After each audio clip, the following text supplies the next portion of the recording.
Pax et bonum. Peace and God's goodness to you today, my listener. Not onion, uncensored unprofessor, my listeners. Thank you for wanting to think from a Christian perspective about not only history, the Crusades, but contemporary cultural events too. Today I'm going to talk with you about the new, first ever American Pope. Well, sort of. Second, I want to think with you about a birthing room picture I just saw on X. Third, I want in a related to that picture manner, talk about Elon Musk and his 12 kids. And guys, if you tuned in for more of the Crusades, I'm sorry. This episode with some critical cultural reflections, timely reflections, is a pause in my Crusade series. I didn't mean to do this, but coupled with the fact that I'm headed out of town to celebrate my 40th anniversary with my wife, I decided to pause my Crusade series. I didn't want to do an hour-and-a-half episode, which is what it was turning into. So I'll return to the third Crusade next week. Amen.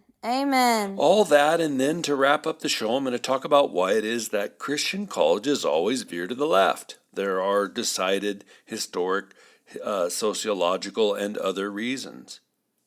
But real quick, my heartfelt thanks to Pastor Steve for his wondrous Facebook review of the UU podcast. Steve, thanks so much, man. Word of mouth and social media posts by you guys are far more effective than the advertising when I pay money for that. Other UU supporters showing me social media in love include Victor S., Irene W., Josh E., Bill G., Danny J., Barb P., Gary Y., Keith D., Mary C., George S., Nada U.D., Howard B., and Fred H. I so appreciate all those UU shout-outs. Still more unprofessorial gratitude. Hugs to listener Mike T. for his newly increased Patreon pledge. So appreciate that, Mike. You guys, Patreon pledges are easy. You go to Patreon, Patreon, type in Uncensored Unprofessor, and sign up for a monthly pledge. It charges your credit card, and it's pretty easy to do, like I say. And my patrons keep me going, so thanks, you guys. All right. Habemus Papam. We have a pope. And surprise, of all things, he's an American. Well, sort of. I saw a funny meme the other day. Trump's tariffs are working so well that now even the Pope is an American. The Pope's an American? Yeah. Pope Leo XIV, formerly Robert Francis Prevost. He's 69 years old. He served as a priest in South Chicago, and that does mean, yes, indeed, he's a White Sox fan, not a Cubbies fan. So he was in Chicago, and then he was down in Peru as a bishop for 8 years. And through all of that, he's been a seminary professor and a Roman Catholic administrator. Oh, and I should backtrack. Newly elected popes take the name of a former pope. They do that variously to preserve Roman Catholic tradition, to indicate their humility, because it would be bad form if the new pope called himself Pope Robert, as if Robert himself deserves to be a pope. The first ever Pope Robert. It would be viewed as arrogant. But they also do it to signify by the taken name what their own character or flavor or ethos will be. They want to be in continuity with that former pope, the name they took. So Bishop Robert, now Pope Leo XIV, chose Leo as his name as a sign that, like Leo XIII was pope for quite a while, from 1878 to 1903. He will be like Leo in that he's going to be cosmopolitan. A man for the whole church. A man willing to engage contemporary challenges. As one ex-post put it, he's a man of strength, clarity, and reform, just like Leo XIII. I think it's pretty amazing the new Pope does know 7 languages, but sorry, not sorry.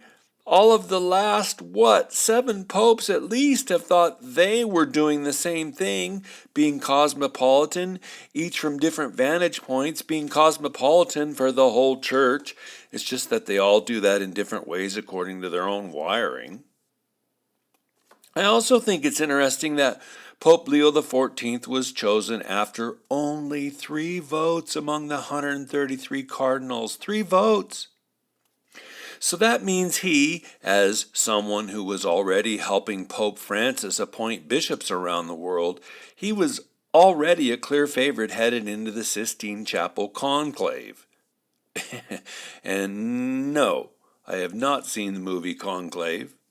When I read a review about it and that it had the ending it did, a shocker, an ending intended to shock and defile and scandalize faithful Catholics, or an ending, a shocker of an ending intended to please and be pleased and tickle and give rise to smirks to church haters, I couldn't bring myself to watch it.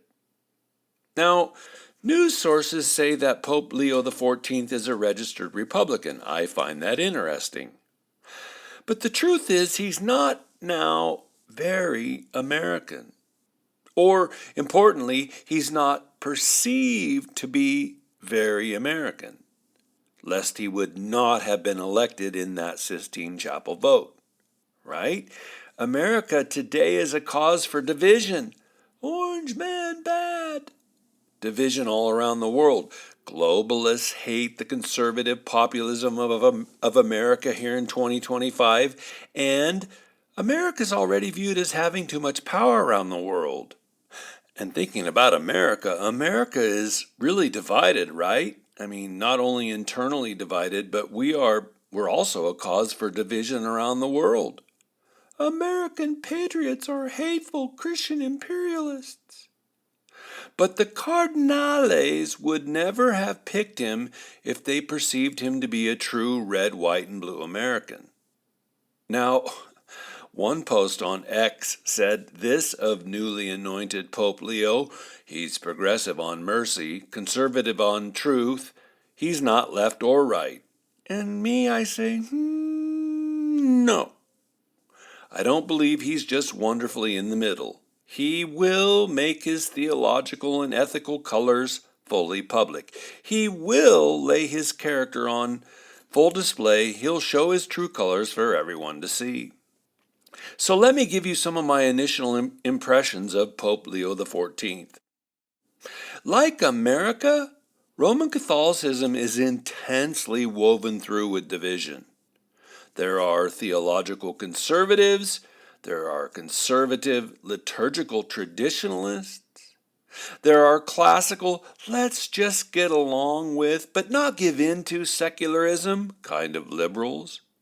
And then there are a growing, swelling number of radical, the Bible is an old history book kind of progressive Catholics. There are the church needs to stop prosecuting pedophiles kind of progressive Catholics. So, if you were a fan of Pope Francis, you'll probably like Pope Leo XIV. In an interview with ABC News, even Pope Leo's brother John, who still lives in Chicago, said, "I don't know if you'll see a big difference between Leo and Pope Francis. Even in Latin America, the two believed in the same issues. I don't know that there'll be much difference in the tradition of Pope Francis.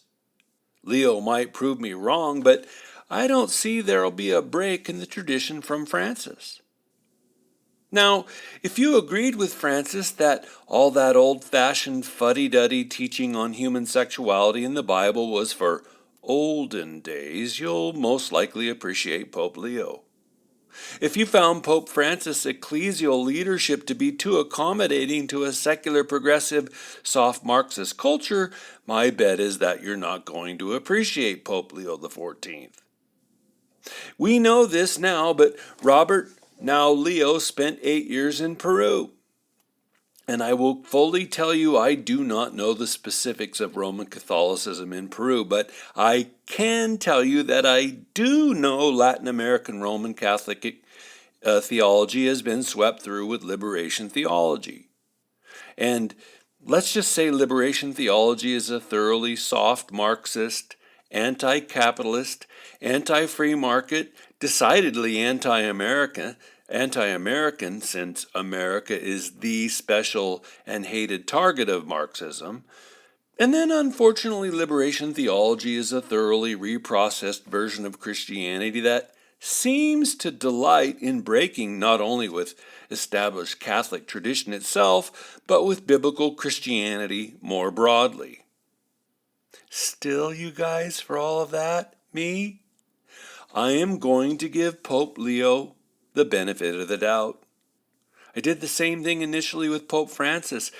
I mean, back then, I even told all those glowing, Francis is a pope for the everyman kind of stories. He rides the subway. He lives a simple life.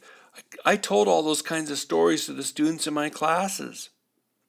So yeah, I respected Pope Francis until I didn't. But I am going to give Pope Leo the benefit of the doubt. He can and will show his true colors, probably within just a few short months. And here's another angle. I hope Leo XIV does indeed stand in solidarity with the poor. For instance, unlike Pope Francis, I hope Leo stands with the poor and arrested and imprisoned in China. I hope Leo, breaking from the trail blazed by Pope Francis, will speak out against the massacres of Christians in Syria and the Middle East. Unlike Pope Francis, I hope Leo will speak up for the poor little boys and girls around the planet who have been abused by pedophilic Catholic priests. I hope Leo speaks out regularly and forcefully about the selling of baby organs industry that is now afoot all across the earth. So, on that angle, solidarity with the disenfranchised? Oh, please, Pope Leo, yes, please, bring it on. But we shall see. What else? The other day I was skimming through X, and across my feed appeared a picture of two, 30-year-ish old-looking men. Was it a skin-to-skin pic for an Instagram post? I don't know, but it was two men with a baby. And not just any two men. No, the two were in a birthing room. One man was standing proudly adjacent the man on the bed, and the man on the bed, his shirt was off. Pressed next to his hairy chest was a newborn, or what I'm pretty sure was a newborn. I mean, the tiny baby had on a pink crocheted hat. The man on the hospital bed, again with his shirt off, was cradling the baby beneath a white cotton birthing cloth. You know, my listener, you've seen those thin white cotton cloths. They have little pink and blue stripes on them. I mean, I've seen them across the years of being both a new dad and a new grandpa. They put them around babies in the birthing room. But that picture, the two men were, air quotes, married, and the baby, what, a day or two old? The baby was their new prized possession. They had bought a new baby. And I'm thinking it out loud with you, are babies commodities? Ugh. My stomach, seeing that picture, my stomach nearly turned upside down. That precious and holy little girl will never know what it means to have a mother. She'll not have, day in and day out, the presence of a mother in her life. Never. Not.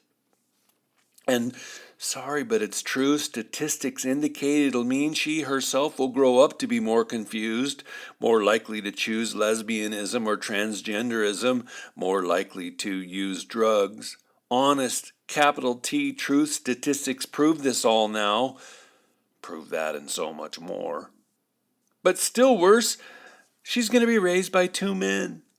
Two men who, No matter how loving and caring they will be two men who bought her. So I'm thinking it through again. Are babies commodities? I wonder, who's going to open the first baby store?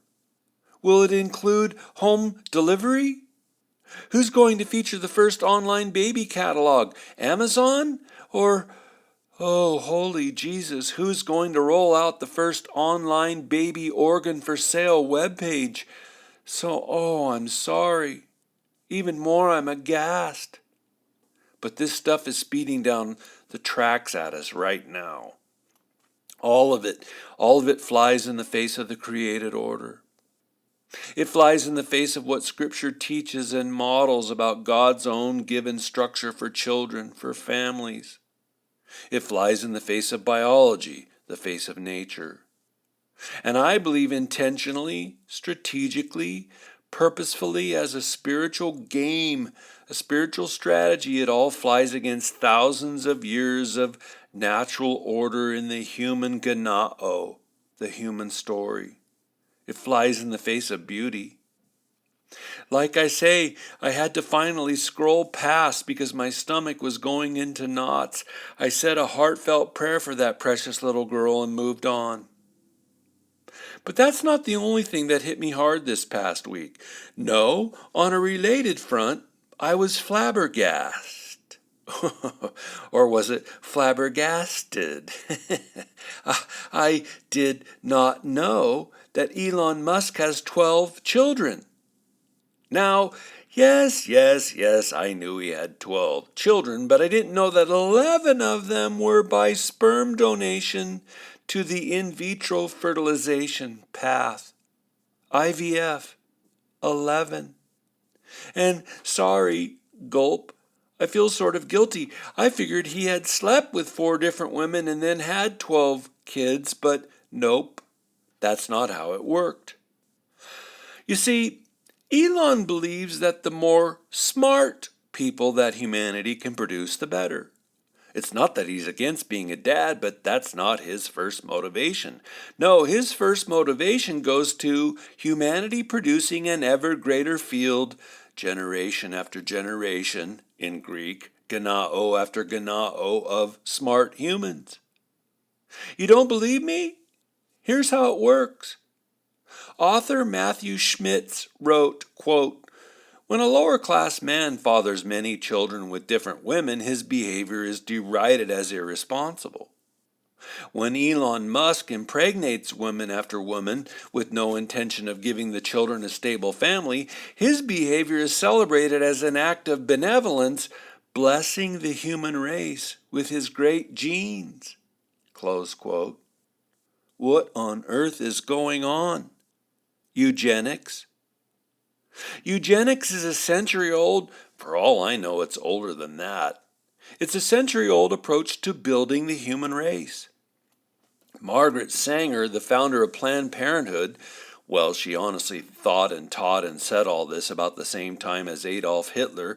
She believed that the human race needs to be cold of mental deformations, cold of blacks, cold of babies with birth defects, cold with babies that are less than perfect. However, sex-crazed Margaret Sanger defined perfection. Like I say, Hitler was similarly motivated to purge humanity of defect, and all of that is called eugenics. The EU of that word is always a construction in Latin and English for something good, right?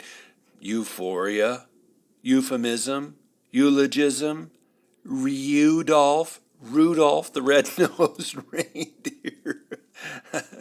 The EU is always something good, and genics having to do with genetics. So together, EU, eugenics, good genetics. Again, by whomever gets to define what is good. You know this, but I'm in the middle of a series on the Crusades. We know that Muslim sultans during the medieval era had entire harems of concubines. Concubines helped a Muslim sultan produce many children, the doing of which helped to further his bloodline, helped to further the dynasty he was building. Well, today, again, author Matthew Schmitz points out in a First Things article that today Elon Musk is promoting genetic self-propagation rather than dynastic succession. And to that end, Elon has, with the help of embryonic screening, pre-selected which embryo, we might call them conceived persons, he's pre-selected which embryo is favorable. Again, Schmidt writes, quote, "This technology promises to predict not only the likelihood of a child's one-day developing ailments such as heart disease, but also its chances of having a high IQ. Musk's approach to mating has been applauded by members of the genetic determinist right. But people who believe that children are gifts, not products, and that reproduction should take place by means of sex within a lifelong exclusive union are bound to have a more negative assessment. Musk's ongoing baby mama drama gives his purportedly beneficent actions a bad odor. Close quote. But again, this is all part of the natural flow of what is known as eugenics. Class, please say eugenics. Eugenics, teacher. Did you know this, my friend? Between 67 and 85% of children found to have Down syndrome in prenatal testing are aborted in the United States. For its part, Iceland boasts in its virtual elimination of Down syndrome through the destruction of children in the womb who have the markers. And then, it's not all just a little ironic. Again, First Things author Schmidt put it like this, quote, "Musk is right to be concerned about how society and its institutions are forcibly transitioning little boys to try to become little girls. It even happened to one of his sons. Musk is right about such abuse. But his complaint about adults manipulating their children by means of technological inventions sits uneasily with his own history of using technologies like IVF and polygenic screening to produce children with the characteristics he desires." Close quote. And me, I say it's time the church thought long and hard about genetic screening, also known as eugenics. We do not seem to realize where this is all taking us, so it's time to think long and hard and, frankly, pray long and hard.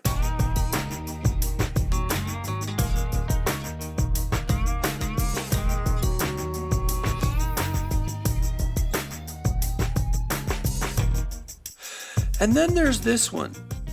Near and dear to my heart is higher education. Last week, I listened to a theology-related podcast called the Theology Pugcast, I guess because they aren't afraid to be pugnacious, on the question, why do Christian colleges always go to the left? And thank you, listener Blake, for sending me that link. You guys, I get some of the most interesting leads and bibliography and stories from my listeners. You can email me at uncensoredunprofessor@gmail.com. And on that day's show, that podcast that I listened to, I think one of the gents was a pastor and the other two were professors, but it was pretty reformed in flavor. But they were asking an important question. Why do Christian colleges always move theologically to the left over time? And I want today to note some of what they said and then add some layers of my own to the answer. And their answers went like this. First, colleges and college administrators passionately care about their public status. What is their ranking in Forbes? What's the school's ranking in U.S. News and World Report? Those schools care about their ranking because it impacts recruitment. And the bottom line at higher education institutions is money, money, money, money. Money is, in truth, even more important than indoctrination. I kid you not. So, rankings go to how many professors have terminal degrees, PhDs and the like? How many profs have degrees from Ivy League or foreign universities? And as it turns out, degrees from those schools themselves are always more philosophically progressive than other schools. Administrators at Christian schools may even care about the spiritual quality of the undergrad's experience, however spirituality is defined, right? They may actually even care. But concern for that or other virtues will always be trumped by fiscal concerns. Because status equals pedigree, equals student enrollment, equals money, equals keep my job, equals legacy. It's all one big interrelated hairball. A second answer from the podcast was that back in the 60s, the entire university system, both public and private, it was infiltrated with professors by professors who were classic liberals. As such, they stood against tradition, religion, Christianity, and even Western civilizational heritage. But they were for freedom of speech and human rights and fresh inquiry. Again, they were classic liberals. But within a generation or so, the new left moved in. And this generation was an iteration further down the secular path. It, or they, embraced and promulgated beliefs like there is no such thing as objective universal truth. And really, that is the linchpin of postmodern progressivism. They also embraced with that, because it follows hand in glove, that there is no objective universal morality. Right? If you can't know truth, then you can't know what is morally abiding or not. But you see, this new left was a step or two even more radical than the former classical liberals. And importantly, this new progressive leftism saw as its target the old Enlightenment liberalism. The students had turned on their masters. Or to quote the lyrics from one of Sting's songs, "You consider me the young apprentice, caught between the Scylla and Charybdis, hypnotized by you if I should linger, staring at the ring around your finger." And that song ends with the repeated refrain, "You will be wrapped around my finger."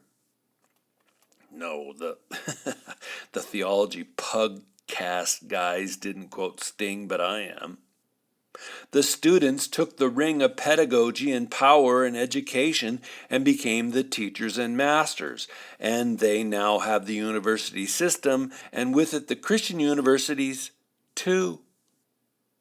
Still more, to give an example for their specific case regarding Christian schools moving to the left, the Theology Pugcasters cited a recent churchly news story about James Smith. Smith is a philosopher at the Reformed school, Calvin University. Some 20 years ago, Smith wrote a somewhat influential book entitled Who's Afraid of Postmodernism? Well, 20 years later, as it turns out, Smith isn't. He isn't afraid of postmodernism. And how do we know that? Because he publicly said Calvin University should divorce itself from the Christian Reformed Church of North America, commonly known as the CRC. He says that because the school's stance on human nature conflicts with the denomination. The denomination says that God created us male and female, and that sexual intercourse is reserved for a man and woman in marriage. But in Smith's thinking, the CRC, in affirming that traditional Christian stance, is too dogmatically narrow. And so, the CRC has abandoned courageous curiosity about the intellectual life. Or, more, in Smith's words, the university should unhook itself from the denomination. News stories say that in 2021, Smith, wearing a pink hat, set up a table on the university's common lawn with a sign that said, "LGBTQ is a sin, the Bible says. Change my mind." All of that to say again, who's afraid of postmodernism? Not Professor Smith. He's thrown in with the postmodern take that human sexuality is a construction defined by sheer willpower. Now, I actually knew Jamie Smith. I found him to be an affable gent. When I read his book, Who's Afraid of Postmodernism, I liked certain elements of it and I disliked others. But overall, I found it opaque. And though I didn't know to think this at the time, I do now.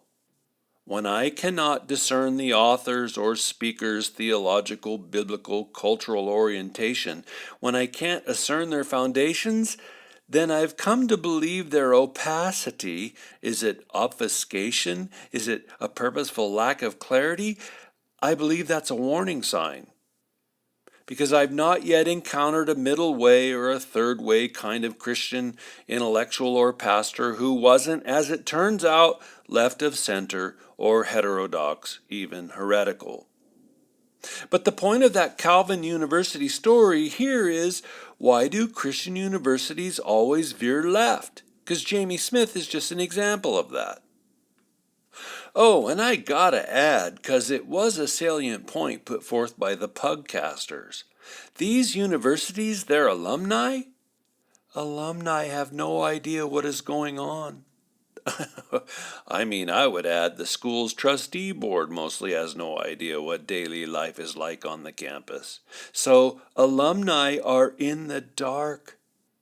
They're in the dark regarding what has happened to their school since they graduated. I mean, even if their own child happens to attend that once vibrant institution but comes out disillusioned about their faith, or agnostic to even irritated about traditional Christianity, the parent writes off that instance as a non sequitur.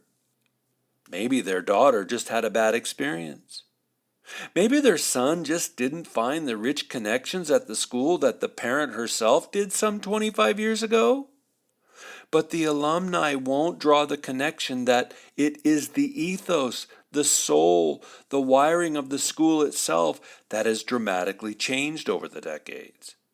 I mean, after all, the alumni get shiny, high-gloss quarterly mailers from the school, mailers that show how happy and shiny and spiritual the campus still is. I mean, goodness, just look at the pictures with their captions. After all, the school is still producing world changers. The school is still ending pain and suffering globally. The school is still on the, air quotes, right side of history. And so, the alumni cannot connect the important dots. What do I have to add to the excellent analysis of the Theology Pugcasters? First, I want to put this in its most basic form. You see, the desire to be accepted by the culture of higher education is much more powerful an incentive than faithfulness to Christ. Honestly, you can read about it in John 12:43, Ephesians 6:6. It's as old as wanting to be loved by man instead of loved by God. And I know that may sound abrupt. But given that 99.9% of all Christian universities, and the Theology Pugcasters even made this point, that includes Nazarenes, Baptists, Roman Catholics, Reformed, Methodist, Episcopalians, Pentecostals, I could keep going, but I won't. By virtue of their manifesting evidence, we would call it their fruit, we see that the yearn to be accepted by the mainstream academic culture consistently trumps fidelity to one's sponsoring denomination. I poignantly witnessed that at the school where I taught for 25 years. That yearn to be accepted by the larger culture trumps fidelity to the school's original founding and mission. It trumps fidelity to the scriptures and church wisdom and the lordship of Christ and, wowzers, now even reason. So wanting to be accepted, it's a powerful magnet indeed. Second, and to be clear, the Pugcasters actually did touch on this one a bit, denominational officials, the organizations that funded and founded and sponsored said Christian schools, they have to step up to the plate. One of the Pugcasters even said it this way, quote, "The future will require that there are leaders willing to be bad guys," end quote. Bad guys? Why? Because there are scores of professors and staff members and administrators at each school who, if there is to be a return to biblical, small o, orthodox, wisdom-based, reality-based education, they are people who will need to be fired. And the podcasters again were right. Those people aren't going to go without a fight. And fights and battles and change all requires courage. On that point, in my experience down in Southern California, not only did the Assemblies of God denominational officials have no courage, they positively did not want to know anything about the doctrinal theological slide of the school, over which they had insight and oversight. They positively did not want to have to get involved. So I would just say again, the Pugcasters are right. This will require a fight, a prolonged battle. But short of that, I believe there is zero with a Z hope of returning these schools, either to their original missional ethos or a biblical fidelity inside of the next 30 years. Many of you live in SoCal, the land where it never rains, but when it does, it's like Noah's flood. The storm drain systems can't keep up. So do you live in SoCal?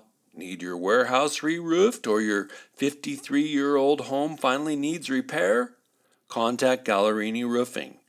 True pros, they are licensed, bonded, experienced roofers. You can phone them at 714-244-6567. I know folks who had Gallerini do work for them and they were truly pleased. So take action now with skilled and professional roofers. Gallerini Roofing, proud sponsor of the Uncensored Unprofessor. Next week, I'll continue my series on the Crusades. We'll take a look at the Third Crusade, what happened to cause that and what led up to it and what happened in the midst of it. I'm honored to think aloud with you. I'm honored that you would join me. You are the exception to the rule, my listener. God bless you and keep you. And please, until next week, everyone go and turn on your God-given brains.